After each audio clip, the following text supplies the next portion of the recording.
What global issue are you passionate about?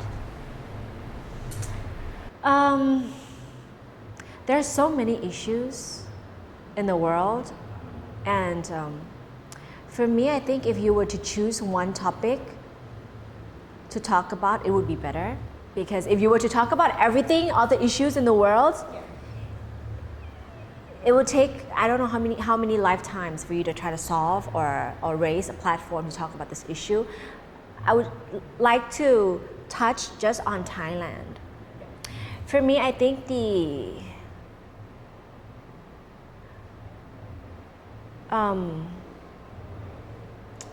inequality in Thailand, and I think because of COVID, I've seen a lot of, how should I put this? The rich will only get richer, and the poor will only get poorer. And when you are not so fortunate, you don't get that many opportunities in life.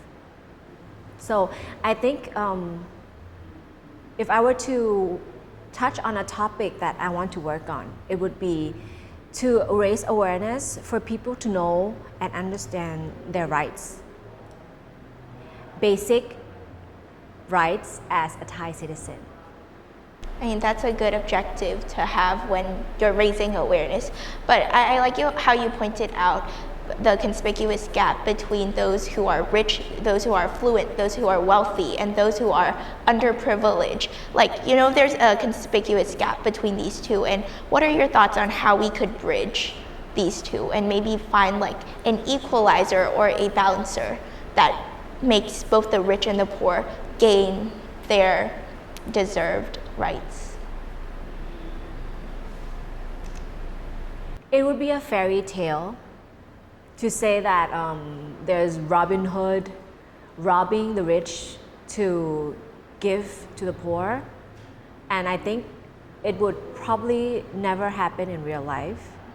But for me, I think a lot of people in Thailand, they don't know their basic rights.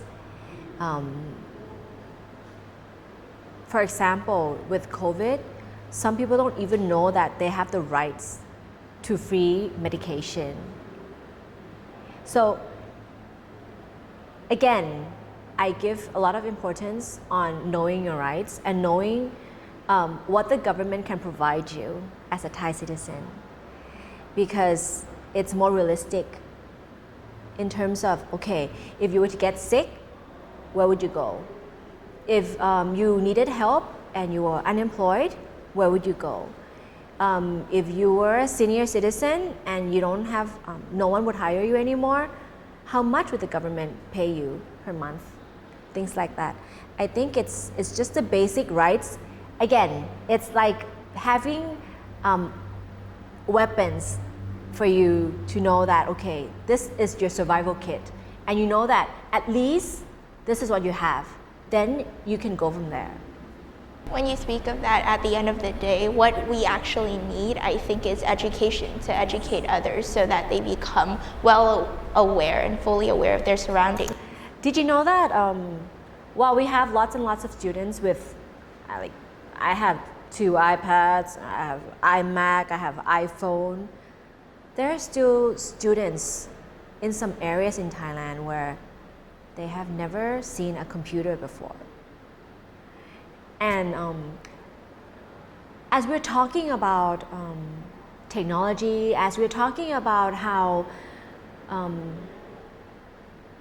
we're like living in like 5G society, everyone's using 5G, we still have people who are using phones, like dialing phones, they're not like, none of their lives are like, they're really analog. They don't have smartphones. And so how do we get to these people when a lot of things are designed for people with smartphones, people with access to internet? But like I said, there's still this gap in Thailand. But I think the only way where we can get to these people, like you said, is through education. But how do we make it so that no matter where you are in whichever part or whichever province in Thailand, they get the same standard of education? Like with you, you speak fluent English, you speak really, really good English, but there are people out there who have no access to education like that. There are people who can't even afford to go to school. Like sometimes we need to recognize that we still have these unfulfilled,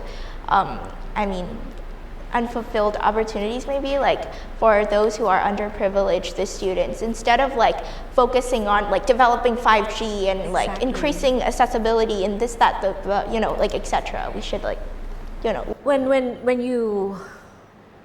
you build a house, you have to make sure the foundation is right. For me, I think education is really important. It's not just, education is important for children. Education is important for everyone, regardless their age. You could be 60 and you could start learning how to use a smartphone, right?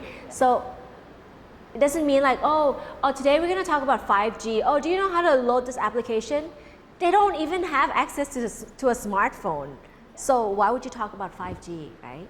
True. That's like true to its words, because it's happening in our current society that like, although you're developing 5G, but people, the underprivileged, don't even have access to a phone. How will they like, you know, build off of this and how to develop this? I think that's a good point that you brought up. What have you done to combat the COVID-19 pandemic? Well, let me ask you, what have you seen in the news? I seen a page. You make a page. เราต้องรอด yes. How did it make you feel when you saw the page? For me, I feel like it's very inspiring actually to just see someone stepping out of their comfort zone and establishing a page. You know, like sometimes I feel like little instances, for instance, that you gave an example in your previous interviews of people like DMing you into your message. And then this kind of like ignited and sparked this inspiration inside of you that, okay, maybe we could create a system in which we could make this whole entire process more simpler for others and make it more convenient for them. You know, just like these tiny actions really do spark inspiration. To add to that, I never thought it would be such a big platform. I seriously did not think it would be such a big platform. I initiated the project, I just created the page because I did not want people to just keep DMing me, and I didn't have time to answer all the messages. So I just made a page so that I can invite other people to be the admin and help me answer the questions. But then it was just like a process of improvising, you know, and then it went from helping to contact ambulances, to hospitals, to sending home isolation kits, to setting up an isolation centers. So in the end, we ended up with a platform where we had 4 community isolation centers where we worked really closely with government hospitals, and we send home isolation kits. We help take care of patients with emergencies, and we help coordinated and collaborated and just helping people who did not know what their rights were. And so I'd have to say it was an honor for me to help everyone, and people often ask me, what do you get out of helping these people? One, I get to learn about real life. I get to learn about the philosophy of Buddhism, which is เกิด แก่ เจ็บ ตาย you're born to this world, you get old, you get sick, and then you leave. And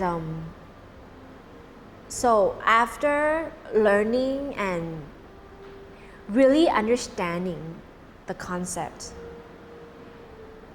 it comes back to reflecting on my life. How would I live well, and how would I leave well? So ever since we started all these mission, it gives me a lot to think about in life. Wow.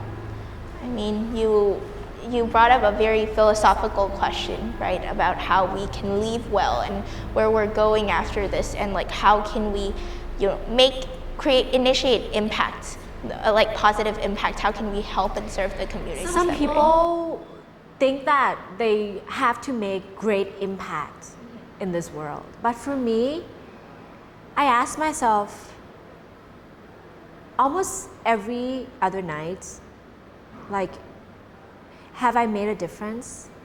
If I were to leave this world, would I leave happily? Would I have any worries? And so, like I said, it gave me lots and lots of lessons and things to think about. And I guess I would have to say I understand life more. Much, much more. Like I know when you watch TV, you see people suffer, but it's not the same as witnessing someone leave this world right in front of your face. It's a total different story. And once they leave this world, and then you have to be the person talking to their relatives and trying to calm them down when you're the one being down, it's lots and lots of layers for myself to cope with. How has this changed your life? This experience of witnessing someone dying in front of you change your life? It has taught me to enjoy every moment that I have in this world, and to never take anything for granted. I am so lucky to be born into this world. I have parents who provide for me. I have work every day, and I rarely have to suffer in life. I might have to struggle a bit, but I am quite equipped with tools that I think I can pass through whatever it is that I'm faced with every day. So you're saying that you're privileged to the point where you're equipped with different weapons so that you could be able to overcome. You can look at this in two ways. One is I'm happy with what I have, because a lot of people, they suffer every day thinking of what they don't have. I do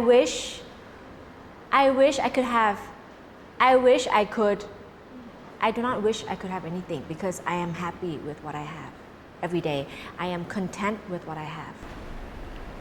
That's a good, moral to keep in mind. Maybe sometimes we take things for granted and we think that, okay, this is the basic human needs. Everyone has this, but you forget to look on people, others, that sometimes the underprivileged don't have these opportunities. They don't have access to even what you call or what you interpret as the so-called basic human needs.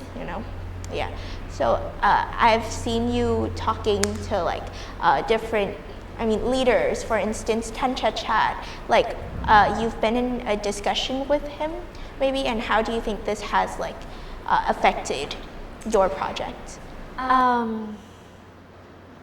Again, my platform, เราต้องรอด, we are volunteers in helping to coordinate and collaborate with different agencies in order to help the underprivileged. So I've actually been in a meeting with Prime Minister of Thailand, Deputy Prime Minister, and lots of key people in Thailand, especially from the Ministry of Health. And if you were to ask me how did it feel, there was no feeling involved. It was pure, what do I have to do to make sure, I call them my friends, my family, people who need help from me. What do I need to do in order to deliver help, deliver medicine, deliver medical services to them in time so that we don't lose any more lives? So if you were to ask me how I felt, there was no feeling involved. It was pure, okay, what do I need to do so that no one will die? That was it. So I did not want to see more deaths. Yeah. Oh, so was that like what motivated you to kind of like reach out to others? Yes. Okay, so you don't want to see the deaths of other people, the sufferings. I don't want to see anyone leave this world just because they're not affluent enough. Just because they don't have the money to pay means they have to die. I don't think it's fair. So I think that was my motivation.